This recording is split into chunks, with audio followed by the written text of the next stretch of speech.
Good afternoon, everyone. Welcome to NEN webinar. My name is Meenakshi, and on behalf of NEN and Wadhwani Foundation, I would like to invite you all for this webinar and also introduce our expert speaker, Mr. Sanjiv Bhavnani.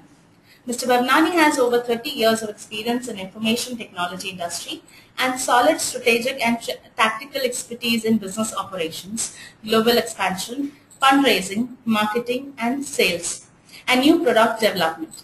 He is an expert at scaling operations, planning, executing mission-critical business initiatives, distinguished by triple-digit revenue gains and achieving profitability objectives by leveraging media for reaching out to clients and investors globally. He is also extremely successful at formulating effective go-to-market strategies and negotiating multinational transactions valued in excess of $20 million against larger, more entrenched competition. Today, he will share his experience of having worked with many companies and entrepreneurs of different size in sales sector. Before I hand over the floor to Mr. Bhavnani, here are a few reminders for the audience. You will be on mute and you may ask a question by typing on the panel provided. Over to you, Sanjiv. Thank you, Meenakshi, and good afternoon, friends. I see that we have 35 attendees right now, and I welcome those of you who've come here on time, and I hope that the rest of the attendees are also going to be joining in shortly. I hope I'm audible. Yes. Yes. Okay. So, well, let me start on how you need to plan your business for maximizing your sales opportunity.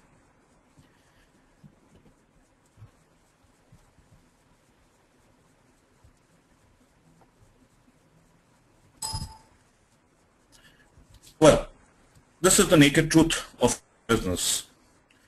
For those of you who've started businesses, you know business is a struggle. You struggle hard to make a sale.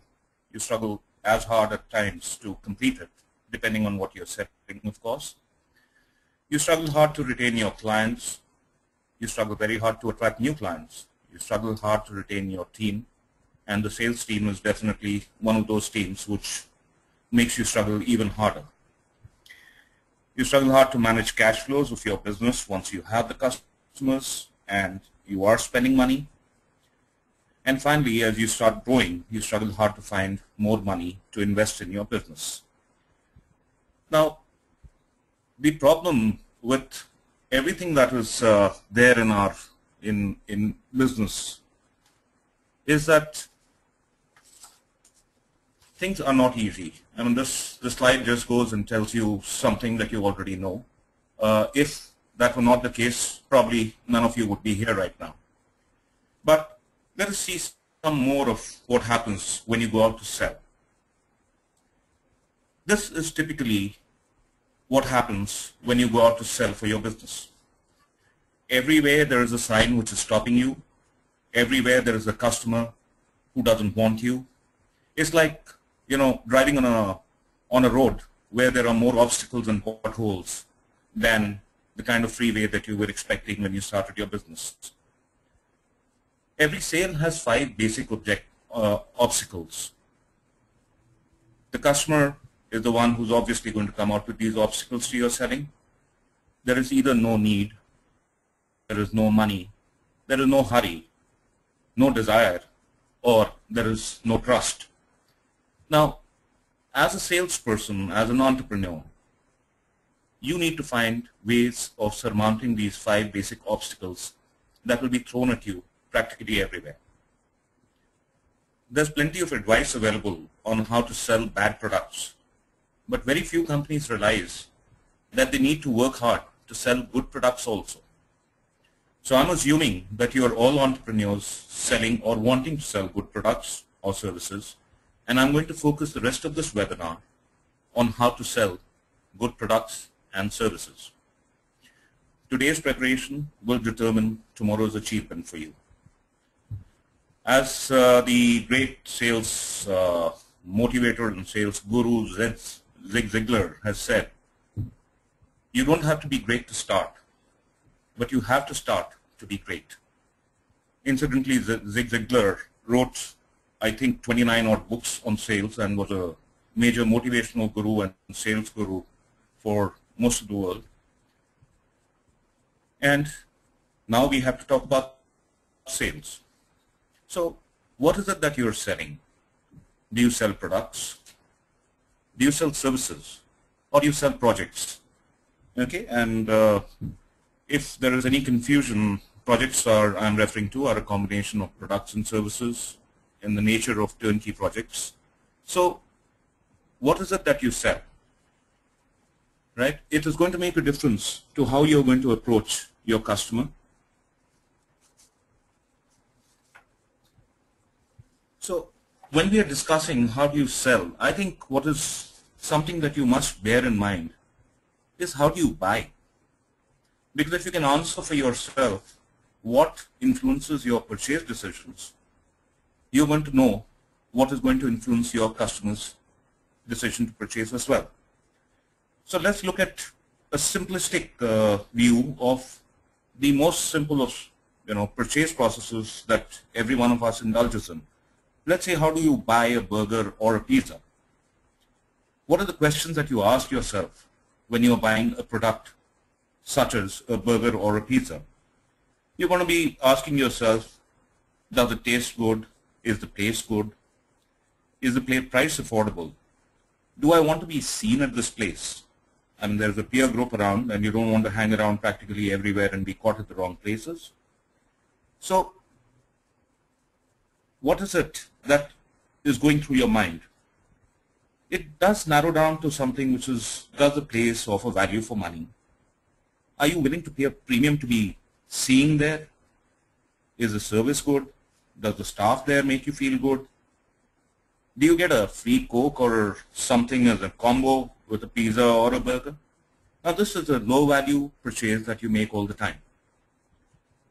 When you start looking at higher value purchases, let's say buying a car, the questions that you're going to ask yourself, which will influence your purchase decision, is going to be rather different. Since we're talking about a product which has a certain aspiration value, and definitely it has technology that is making it work, your questions would now differ. So you would ask yourself, what is the BHP or engine capacity? What kind of mileage do I get? What are the maintenance and upkeep costs? What is the resale value? Is this kind of a price affordable? Does it agree with my profile? That is where the aspiration value comes in. Who else amongst my peers owns it? I want to have something that my peer group owns, or at least what they own, if not better. Does it offer value for money? Yes. But since it's a larger value now, you will also start looking at options where if the money can be made available to you through a financing scheme, what kind of interest rates would be involved. So there's a whole lot of questions which will go along with what you are planning to purchase. Please ask yourself the same questions when you start working out your selling strategy. And it's going to depend on what products and services or projects that you are engaged in. Now, how do you sell? These are ways of reaching your customer. Do you sell directly to an end user? Is the end user your buyer?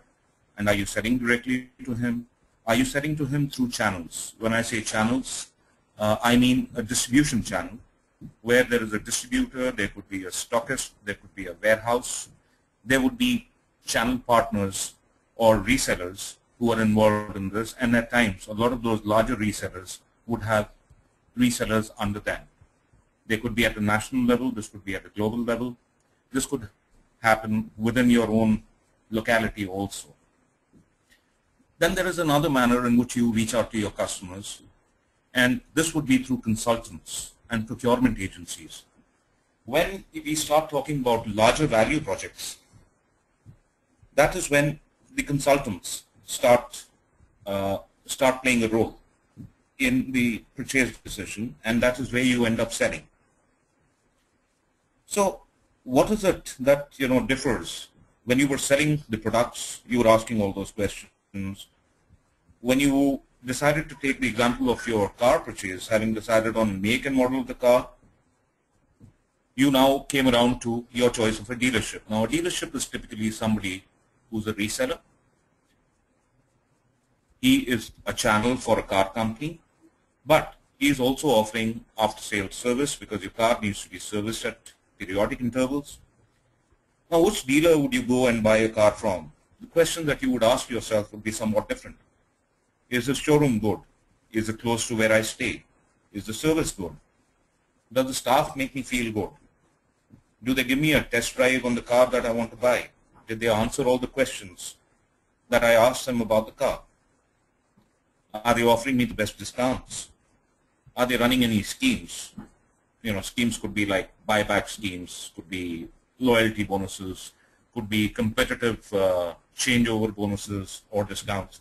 So there's a variety of these things that come into this when we start talking about a different product.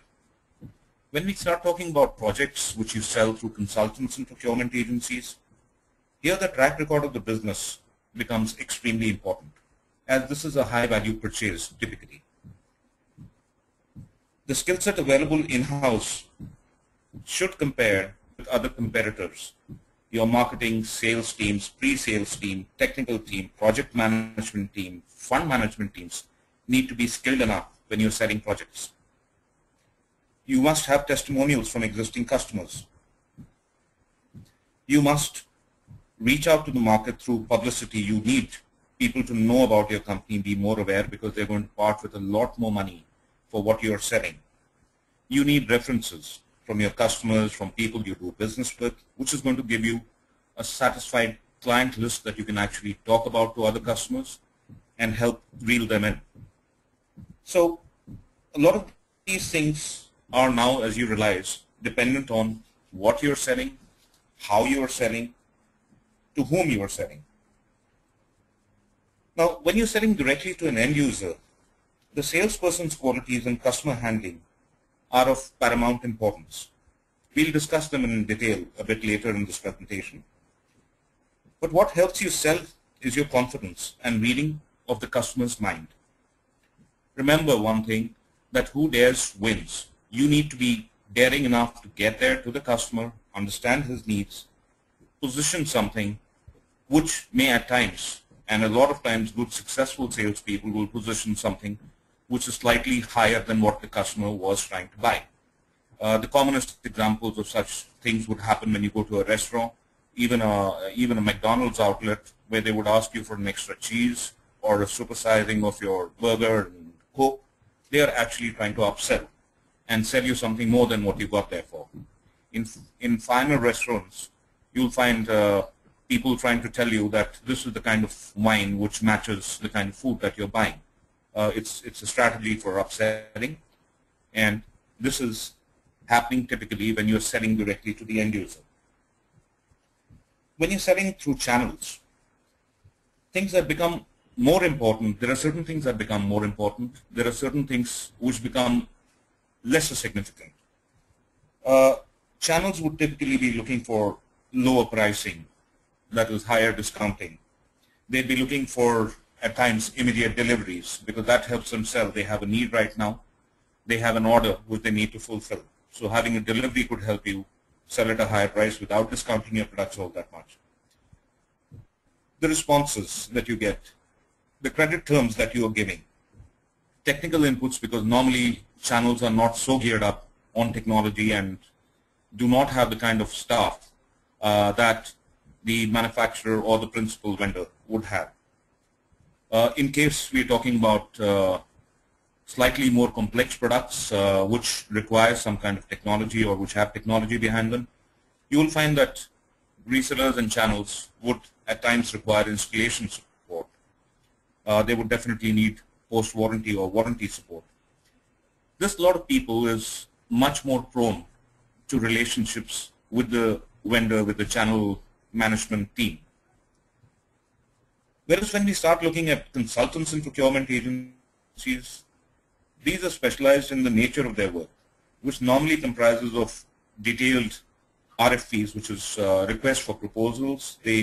Consultants are the people who will put together an RFP, which is specifications of a tender or a privately circulated requirement.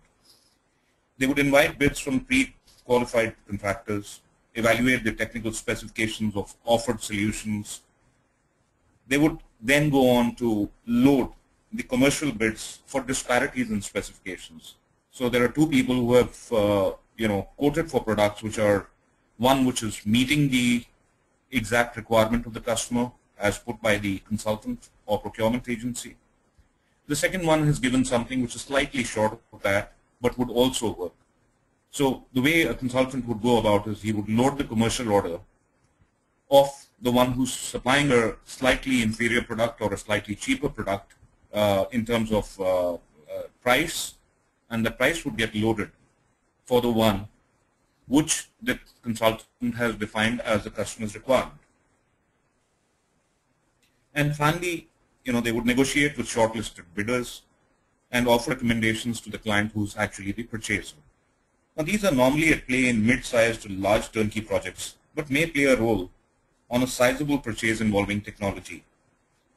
So how is it that you are going to reach out to these people? Where you are talking directly to the end user, your salesperson who is the interface for your business with the customer.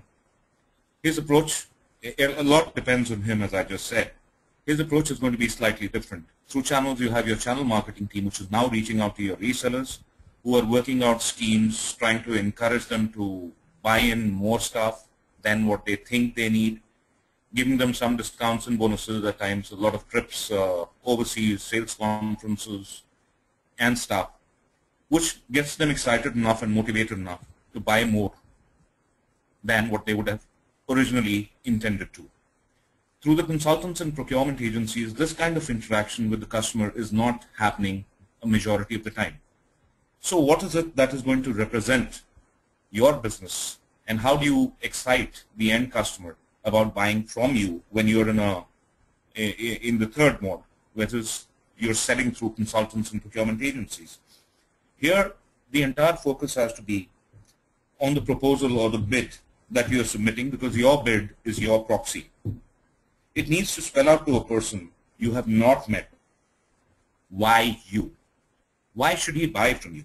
So it has to now say a lot of things which are apart from just the product and the price.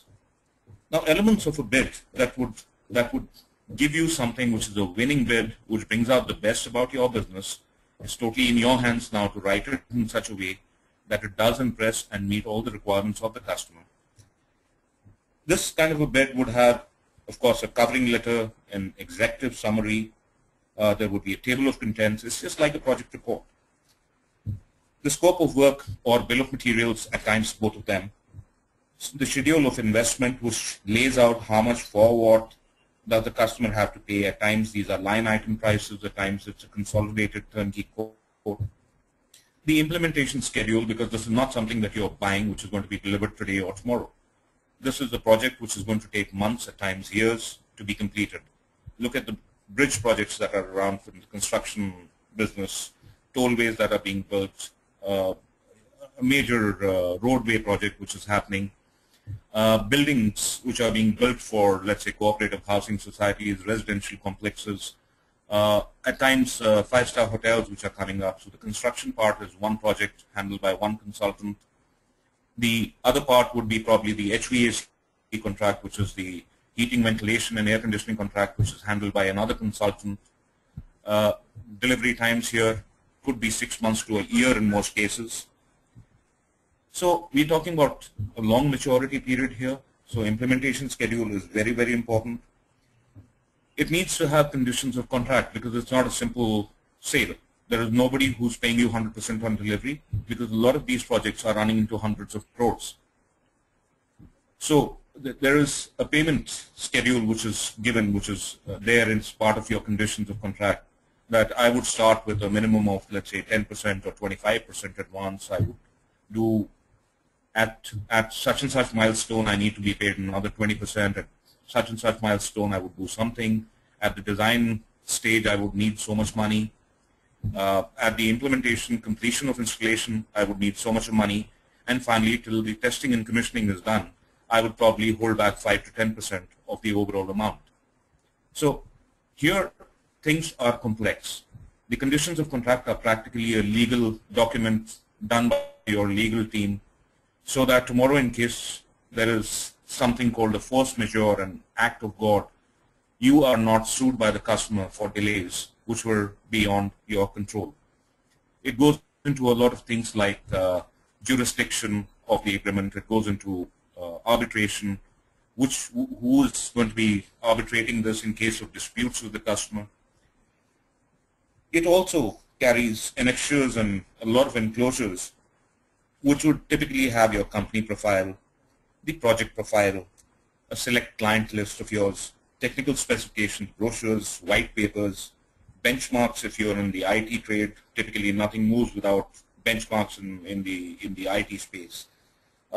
Media clippings of your successes. What have you done so well in the past that the customer actually needs to buy from you? Who has spoken so highly of your business? So all these things need to go into it, and hence the sales approach changes in each one of them. I'm trying my level best to rush through all this. Believe me, on every one of the slides that I have here, I could probably spend a week talking, maybe even longer. So try to absorb as much is relevant to you. Try to assimilate whatever else may not be so relevant today, but surely as your business grows, you will need to understand the relevance of each of these things, and you would need to implement them in your own organizations at some stage. So now let's talk about how do you address your market. You know, are you somebody in a showroom model? I mean, you have a brick and mortar office. People walk into you, they come and see what you have to sell, and they walk into you. That is key to this. The e-commerce model, where you don't really know where your customer is. Possibly you know he's in the country. You cannot open an office everywhere. Your business is not so large today that it deserves a retail outlet everywhere. But you're typically trying to compete in the retail segment. Hence, you launch yourself in e-commerce, and now it is technology which is driving your business. You could be using direct sales teams. You could be using social media for selling. This is something which is recent, but has caught on as a big-time phenomenon. Most of our businesses today would find a LinkedIn page. They would find a Facebook page. And you're going to see social media is filling up more and more with information about who's selling, how to sell, attracting customers, attracting eyeballs, which your websites conventionally used to do, directing eyeballs to websites through the social media. There is another new concept which is happening when we've decided to keep our teams lean. We do not directly hire sales teams. One, because I as a promoter may not be somebody who's comfortable handling a sales team. Or I've had some bitter experiences where I was relying on somebody to handle my sales team. Everybody came, worked for 3 months to 6 months, did zilch, cost me a fortune, left the organization, got a raise somewhere else, walked out. I'm not willing to take that risk anymore. So I at times start defining that, okay, let us now budget for what I need to build my business. In terms of my delivery capability, what is it that I am targeting for sales this year? I need at least this much of sale to cover my fixed costs and my variable costs for my delivery team, right? Which could be a technical team, which could be a manufacturing team. So there is a certain fixed cost that I entail because my office costs money to run. There are salaries which I have to pay regardless of sales.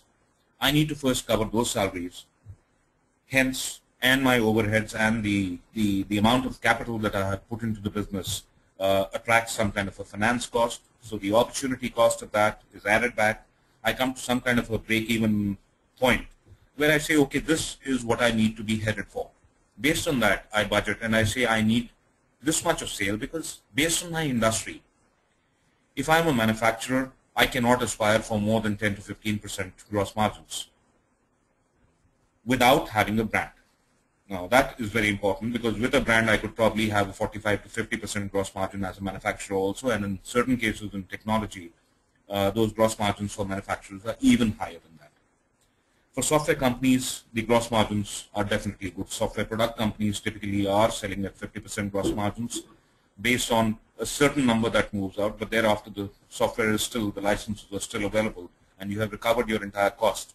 So the margins that you end up making in that kind of business could be huge. For services, the margins are slightly more, slightly lower than what they would be for products. But at the same time, depending on what kind of service and what kind of industry you're in, you would find that these things could vary anywhere between 15% and 30, 35, 40% of gross. And deducting your cost from that, you are left with a net margin, which in most businesses, if you end up with about 10 to 15% in your initial years, you are a happy bunny. So that is what you're targeting.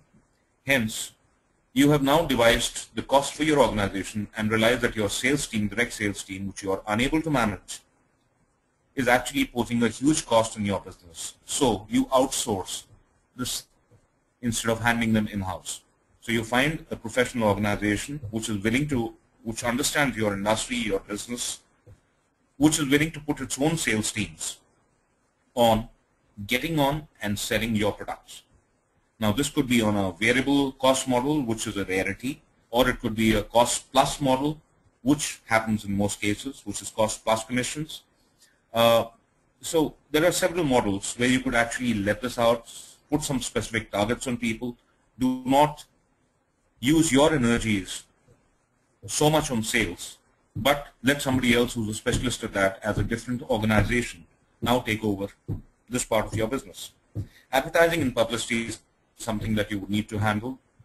Depends, advertising is something which costs a lot of money, but then there are a variety of options available in advertising also.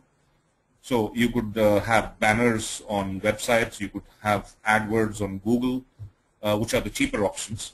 Of course, it can go on to advertising in magazines, newspapers, national circulation, huge investments over there, or putting up hoardings. Publicity is something that you're not paying for directly. Advertising, yes, you pay for directly. Publicity is something that you end up getting, okay, or a PR agency ends up getting your business, which normally tells people that this is not a paid ad. These people are good, this is what they have done. This is the new win that they have got. Now there would be trade journals, there would be local media, there would be a whole lot of things going on to electronic media where publicity is covered. A lot of PR sites are there on the internet which allow you to advertise or put out your press releases for free, or some of them, of course, charge for it. But these press releases of yours could actually become publicity at low cost for your business. So that's a lot of about how you're selling, what you're selling, whom you're selling to. Now let us look at the most basic part of your sales team. If you have an in-house sales team to push your sales, what is it that you need your sales team to be? Desired qualities of a sales team. Now this is something which would vary again based on what business you're in. But typically a good salesperson, the most desirable qualities that I have found in people, and I look for them when I interview freshers, new candidates, even a lot of people with experience.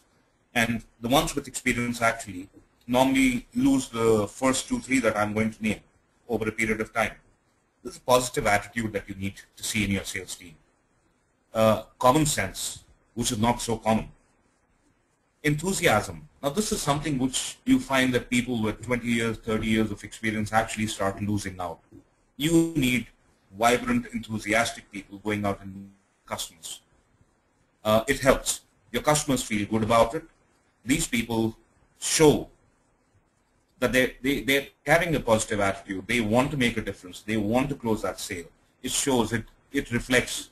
It is something which actually is so contagious that it gets around to the customer. The other qualities which are very important in a salesperson, and here experience does matter, listening.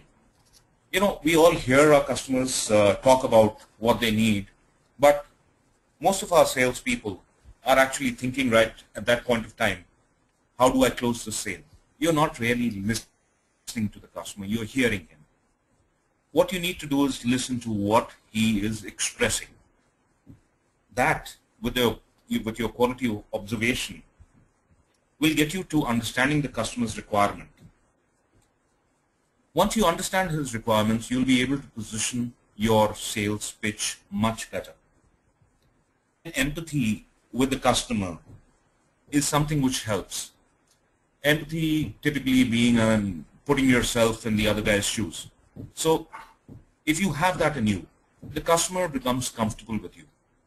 He knows that you're understanding his pain points. You're actually there to solve a problem for him, not just to make a sale.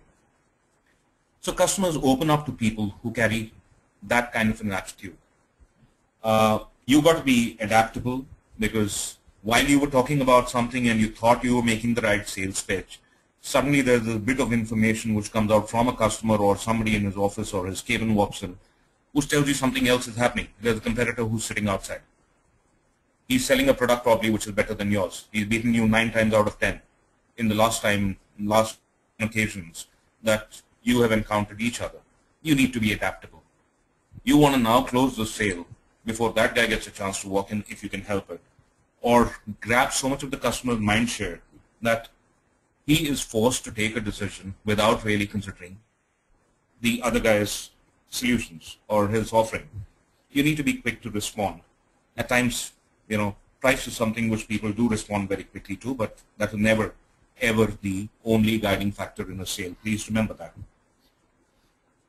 So you got to go with an open mind. You got to believe in what you're selling. What we call patriotism. As a nation, India, we are all patriots. We love our country. You got to love your business on similar lines. You cannot afford to not really believe in your business and be a great salesperson. If you do not believe in your business, in your company, in the products that you're selling, it is going to show. So you have to first, a good salesperson is somebody who convinces himself that what he is selling is something which he would love to buy. He would love to buy it from the company he is selling it for. Unless this comes across, this is always something which will be a hurdle in closing this. So be patriotic about your products, not just your country, about your company. Salespeople, good salespeople will always have a deep-rooted desire to success. They need to succeed. They have a never say die attitude. Till the order is typed out, signed, given out, advance check is given, even then a good salesperson does not give up. He doesn't say, okay, hell, I can't do anything about it. He knows that that check has to be banked. That advance check has to be encashed before, and the goods have to be delivered to him, to the customer, before he has actually lost that sale. So you cannot afford to give up at that stage. Now, where do you find such people from? That is the right experience mix that you require. What is the right experience mix? Do I need people with 20 years, 30 years of experience in selling who've been doing extremely well all their lives, and I say that that is the right experience mix? No, not really. I would much rather have one experienced leader in a sales team and put under him a lot of people who are practically freshers, people with 1 year, 2 year experience from the trade, who understand the trade but have not been so successful at sales. They may never have got an opportunity in the organization that they were working for. And with the right guidance, this can be a team, because the hunger for success was always there. If people have been unfortunate to work in a dead sales team with some organization where they have not got the right guidance, they have not got to live up to their expectations of themselves, their hunger is now actually going to make them work even harder. You have given them the right platform where they're going to be noticed, where they can succeed from. This is something which those people you will find with the right grooming, with the right training, will do extremely well at. I have personally preferred training freshers hands-on practically all through my career. It has never made a difference that I am a managing director or CEO of a listed company trading overseas or a startup over here.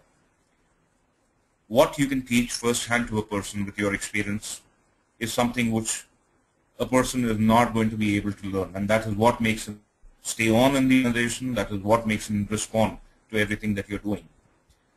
So I have covered the part of experience. The right industry mix is important, because the industry mix would be one, your industry, the business that you are in, you need to know, salespeople need to understand that industry, or the business to whom they are going to sell, customer's business. We typically in the IT trade, especially in software services, have started having vertical and domain specialists. Now these are people who are specialists in the industry of my prospective customer. These are people who understand the nuances of that industry. They understand the pain points. They are very effective either in roles of sales or pre-sales, or just as domain experts in the customer understanding and giving you the respect that you are a vendor worth looking at. For any salesperson, it is very important that there has to be some kind of a target which is clearly specified in terms of numbers. It could be top line targets, it could be bottom line targets, it could be a mix of both, but these have to be definitely over a fixed period of time. It should never be something that, okay, you missed this month, I carry it forward to next month and the next month and the next month. It is much better to have periodic reviews, see how the person is coping, maybe change the product portfolio, maybe change the client portfolio. If somebody is not able to measure up to the target expectations that you had set for him. But these targets need to be measurable and they need to be achievable.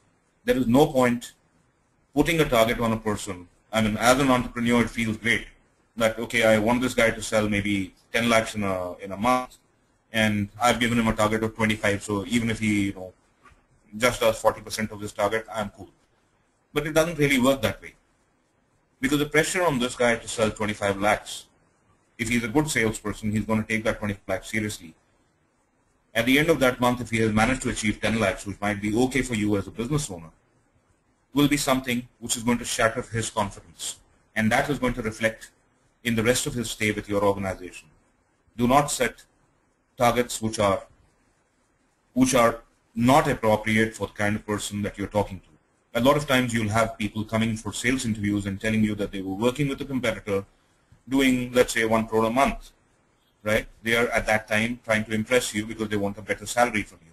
They want better perks from you. They want a higher designation. They want more responsibility from you. But when that person starts working for you, you realize that even 10, 20 lakhs is huge. I mean, it's not really happening. And you go on with that hope that in 6 months' time, this guy will probably do something. By then, he'll find another sucker who's going to offer him another job at a still higher value, and he's going to go and tell that guy that he was doing 2 crores for you. So please set measurable targets. Be very sure about who you are taking in. Verify their credentials, their experience. Don't poach, because when you're poaching, you're actually walking into the trap for somebody who's an enterprising salesperson, because he realizes that you need him desperately, and this is his chance to get the best that he wants for himself after he's a good salesperson. Team building and bonding are things that you should never take lightly. These are things which are going to make a lot of difference. A lot of people would like their sales teams to be at loggerheads with each other, creating competition, telling one guy that he's an underachiever and somebody else is an overachiever. It doesn't really work that way. You've got to have teams that work together. Competition is great, but it has to be healthy. Try not to put 2 of your salespeople on the same customer, because each one is going to step on the other guy's toes. Try to find people, one who is relatively new in your organization, one who's been there for some time. Try to mix and match, and give your major accounts to them, because a manager and a sales executive are not really competing at that point of time. The manager's job is to achieve a set target for his entire team. The sales executive is only a part of it. It's a joint achievement of something. And that same manager could be working, of course, with somebody else who is a competitor to this guy, but in a different client, with a different client. So there is a healthy competition which is happening, because they're both being given support by the same person. Of course, you as the entrepreneur would be the best person, if you are inclined towards sales, to be that one manager that these 2 guys are reporting to. Keep them on their toes, give them the opportunities, let them have the pleasure of closing those sales. Let them have the pleasure of making the incentives on those sales. Let them see the money, let them feel it. Once as I say, a man-eater, tiger, lion, whatever, has tasted blood, he is going to look for blood again. Let that incentive for salespeople, that incentive that they earn, is the blood that you want them to taste. Make sure that a guy has got his incentive in 1 month, which might be in excess of his monthly salary, and see how hard he works from the next month. But at the same time, while you're promoting this, and this is, I'm talking about a part of a compensation mix here, but the team building and bonding is something which is very, very important. Your team needs to be happy together. They need to have healthy competition. How you achieve it could be maybe after office, giving them a break, taking them out for a movie, taking them to the theater, going and having drinks or dinner with them, spending time with everybody in the sales team so that they bond together also. It's not just you who's taking them out. They are all together. You're building a team. Give them the right compensation mix. For a salesperson to give the salary he asks may not be the best thing. Yes, let him earn that salary he wants by getting a target achievement commitment from him. Make sure that if he achieves the minimum sale that he is committing for himself, he is earning in excess of the money that he wants to come to him as a salary. Compensation mix today, in a lot of organizations, there's a 50% fixed component to the salary and a 50% variable component. Of course, at starting levels, the variable would be lower, but then please do not try to cap that, because you can create a performer and have much more sale from a person there if you are not putting a cap to how much incentive he can earn or commission he can earn. Of course, that is not the only way of compensating. Rewards and recognition, motivation, recognizing your best salespeople on a monthly basis, on a quarterly basis, preferably in the presence of their peers and their family. Okay, that is going to make a tremendous difference. You've got one salesperson who's doing extremely well, one who's not doing so well, but both their families, that is typically their wives, are also with them at one of your company dues where all the peers are around and the families are around. Now, the wife sees of the guy who has not performed so well, sees the wife who's feeling so happy because her husband has performed very well. This is the kind of healthy competition, the healthy bickering that you want happening at his home, where she says next month or next quarter, I want you to go and pick up that award. Looking so happy today, and she was telling me that maybe, if my husband was also doing so well, then we could have gone out. So, I mean, this is something which is going to help in a way. It's competition, but it's healthy in a way. It's not so healthy at his house, but then you're worried more about what's happening in the office. Growth prospects have to be visible, clearly visible. The growth path for a good salesperson should be visible to that person when he's there in the organization. Otherwise, it will be visible to him with your competitor or somewhere else in the industry where you don't want him to go. Performers need to be rewarded at regular intervals and should have a clear growth path visible within the business. I will now move on to planning for sales. Now, this, of course, is the one area which would require a majority of your time and attention as the entrepreneur, as the business owner. So let us spend some time to understand this, and I think we are kind of running short of time. So I'm going to probably try and have to rush through this. Yeah, I'm already getting a call from there. Okay, planning for sales. The aim of marketing is to know and understand the customer so well that the product or service fits and sells itself. Now, that is what your aim should be for your marketing and sales team. So you must identify your buyer. Who buys your product or service? At what price do they buy? How often and from whom? You must build a profile of who is your target customer and who's desirable, not though hard to get. Okay, so even your desirable customers, you must understand, try to build a profile so that you are able to identify who your typical buyers are. You must research your market. Where are your buyers? Who are they buying from? And for how long have they been buying from somebody else who is your competitor? What kind of an annual budget do they have for what you sell? What are they looking for? What will make them change over their existing from their existing vendor supplier to you? You must increase your market visibility. This can happen through websites, social media, print media. I've discussed a lot of this earlier, events, advertisements, flyers, hoardings, shelf space if you're in the retail thing. Increase your market reach either physically by opening more stores, more offices, more warehouses, depending on your business again, or through e-commerce or through advertisements. You must sell, upsell, and cross-sell wherever you got opportunities. Salesperson's ability and quality matters here, along with the availability of a variety of add-ons and competing options.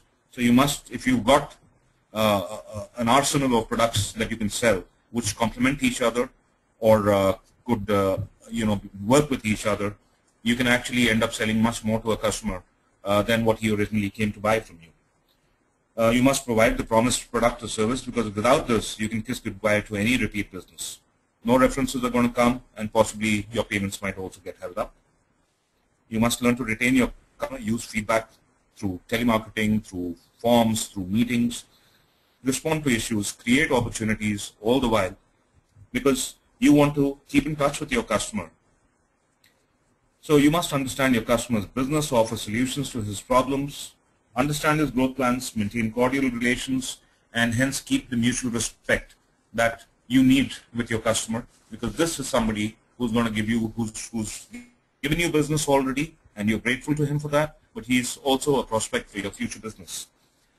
You must keep building loyalty, keep them informed of larger wins, how well your business is going, keep coming out with schemes, promotions, new launches, loyalty discounts, exchange offers. Just keep sending them across to the customer, knowing that keeping him in the know of what's happening.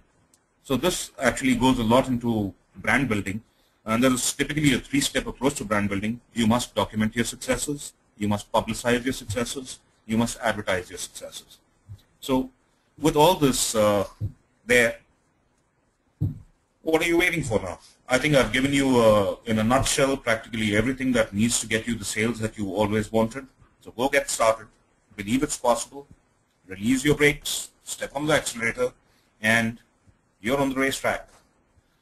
I'd like to close with something that you should bear in mind always, that there are some people who live in a dream world, and then there are some who face reality. And then again, there are some who turn one into the other. So are you going to be that dreamer? Are you going to be that one who's rooted in reality? Or are you the person who is going to dream and then convert one, that is the reality of your business, into your dreams?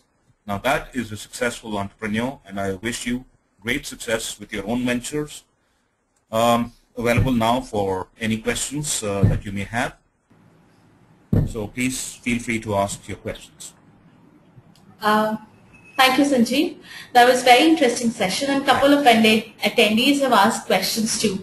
I'll read out the questions, and you can answer them accordingly. Just give me 1 minute. Certainly.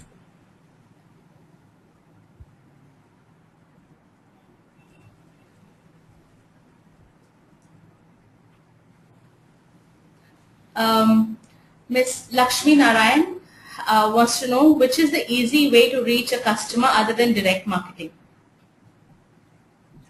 Lakshmi, it depends, as I said, on what your business is. If you can tell me what business you're in, I'll tell you what is the best way.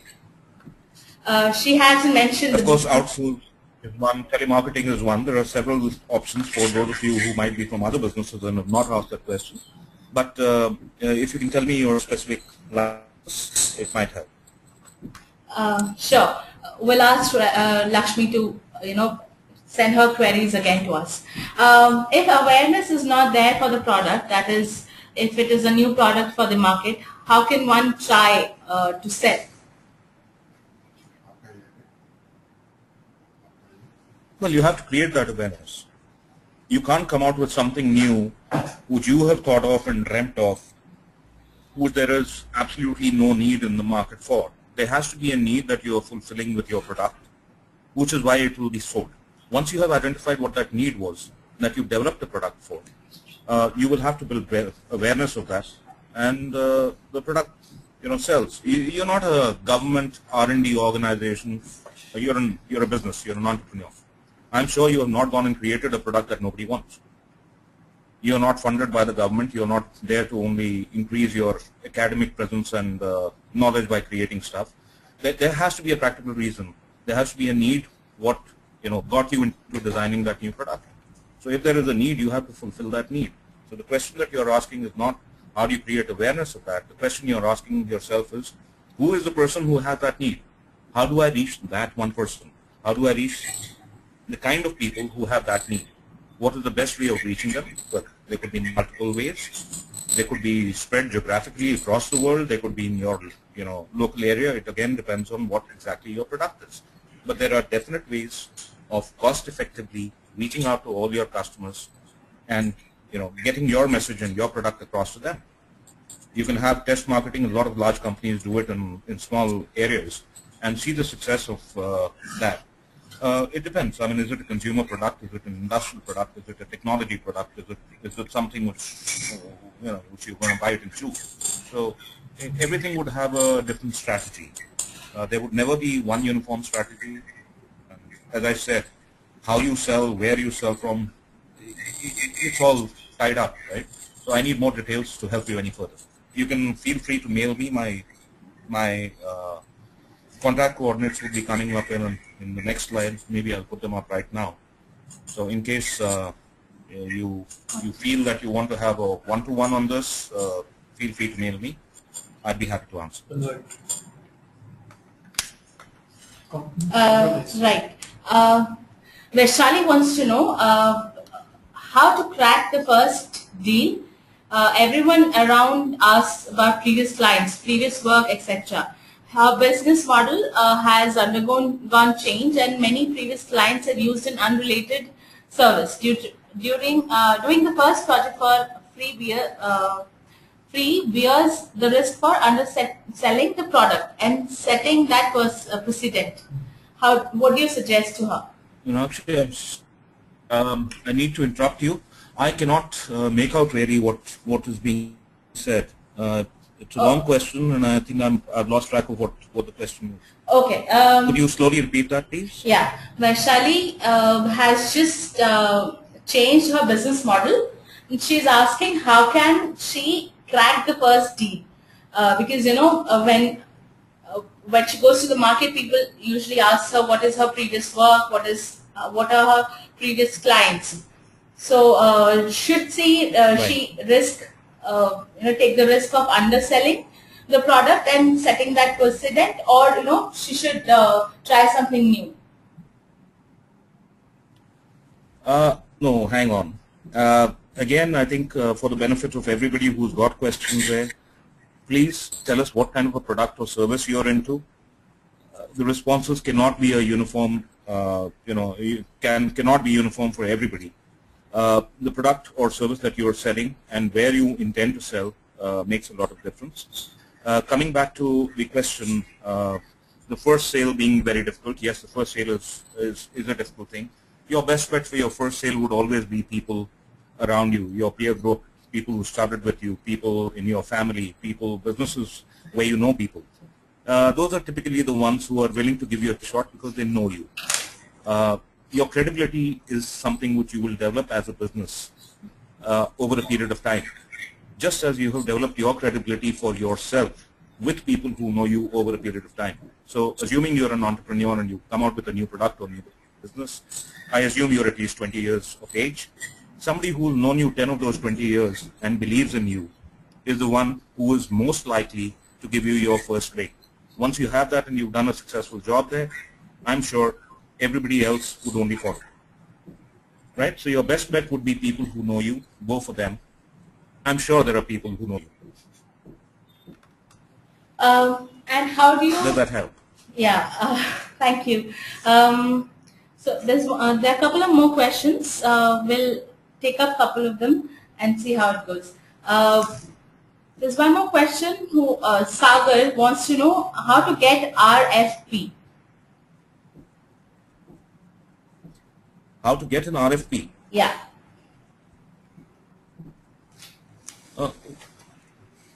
You need to be, RFPs are sent by consultants across to people who are in the business, right? Consultants, it's their job because they charge the customers for for sending out these to in case of limited bids. So you need to go and register yourself with consultants. You need to be looking up newspaper, tender notices in newspapers. They come up from practically everywhere. Of course, there would be pre-qualifying marks for most of these. And one of the suggestions I can definitely give to practically all of you here is that if your businesses are small, do try and register with the National Small Scale Industries Corporation, NSIC, which is under the Department of Micro, Medium and Small Industries, MSME. It's a ministry in the Government of India. It gives you certain benefits when you are bidding, because a lot of these tenders, the RFPs, they are asking for earnest money deposits when you put in a bid, right? Those bid guarantees are you're allowed as a registered member of NSIC in a lot of cases in government procurements to not furnish a bid guarantee. So that would help you in terms of conserving the capital that you have kept aside for your business, because you cannot put in 10 bids with 10 lakhs on each one of them in a startup and block up 1 crore of business of your working capital. So just keep that in mind. It is something which is helpful. It should help you in the long run. Right. Jatin wants to know, is it a good idea to compromise on pricing to convert one particular deal? His sector is creative advertising. His sector is advertising. He wants to know whether he should cannibalize on? Is it a good idea to compromise on pricing to convert one particular deal? Losing audio. There's a bandwidth problem, Meenakshi. Just 1 minute. Am I audible properly now?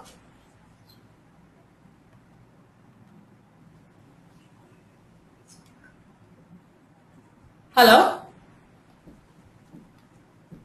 Yes, Meenakshi, I lost your audio in between. Oh, okay. Is it clearer? I think there's a bandwidth issue which is happening. Yeah. Now it's clear. Okay. Jatin is from creative advertising sector, and he wants to know, is it a good idea to compromise on pricing to convert one particular deal? Now, if he's about to crack a deal and it's still not going through, is it a good idea to compromise on pricing to convert that deal into sale? It depends on how important that client is for you. Certain clients would mean your standing in the business is affected. A major account, you're in advertising, let's say you had a Unilever account, let's say on one side, right? And you are being very fussy on your price not coming down. But just what that one account could get you in your field. There's a lot of cases where, especially in services, we subsidize certain clients just because we need them on our client lists. We need certain campaigns in advertising. We need certain campaigns because they're going to convince a whole lot of other customers to come to us at a price, and they are the ones who actually create the brand for us. So that's a conscious call that you will have to take. Who are your existing clients? Are they willing to pay for what you're charging? Is this client somebody who's so special that you cannot, live without that business? If you cannot, and most of these clients would be very well aware that this is something where they are in a, they are driving the deal. They know that if they give you only this much, you will work. But at the same time, in my career, I have always maintained one thing, that we are in business, not in charity. So I'm not going to, I can subsidize on my profits, but I will not go into a loss on a deal that I'm taking up consciously. I need to keep my cash flows running. My business needs to be profitable. Yes, I need the clients, but I can only compromise on a share of my profits, not out of my costs. I hope you will keep that in mind too, because for any business to be healthy, eventually profits have to be there. Thank you, Sanjay. Sanjiv? Yeah, thank you, Sanjiv. Due to time constraint, we'll not be able to take any more questions, but if you're okay, we can, while we upload the YouTube video, we can give your email ID for any queries. Is that all right, Sanjiv? Most certainly, Meenakshi. It's been a pleasure. Yeah. All right then. Feel free to write me with any queries. I think, yeah, you have all my web coordinates there. You can tweet, you can get on my Facebook page, or even write to me through email. So feel free to do that, and I'm glad to have had the time to spend with you.